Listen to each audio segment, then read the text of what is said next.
काळामावळ येथील दूधगंगा धरणाच्या गळतीची केंद्रीय पथकाकडून आज पाहणी करण्यात आली।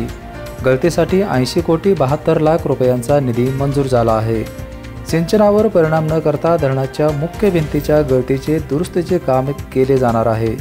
हे काम 2 वर्षांमध्ये पूर्ण होणे अपेक्षित असल्याचे मत गळती प्रतिबंधक उपाययोजना समितीचे अध्यक्ष TN मुंडे यांनी व्यक्त केले। सिंचनावर कुठल्याही प्रकारचा परिणाम न होता धरणाच्या दुरुस्तीचं काम करायचं अशा प्रकारचं आम्ही नियोजन केलेलं आहे। आणि आता जसं उपलब्ध होईल पाणी, म्हणजे आपल्याला जो भाग धरणाचं पाणी जितकं खाली जाईल तेवढाच भाग उपलब्ध होणार, तर त्यानुसारच हे काम पूर्ण करण्यात येणार आहे। आणि याच्यामध्ये हे काम तात्काळ पूर्ण करण्यापेक्षा सिंचनावर परिणाम न होऊ देता कसं काम पूर्ण करता येईल असंच आमचं नियोजन असणार आहे। नाही, पूल आता जसं उपलब्ध होईल इरिगेशनवर परिणाम न होत करण्याचं आम्ही 2 वर्षामध्ये व्हावं असं अपेक्षित आहे।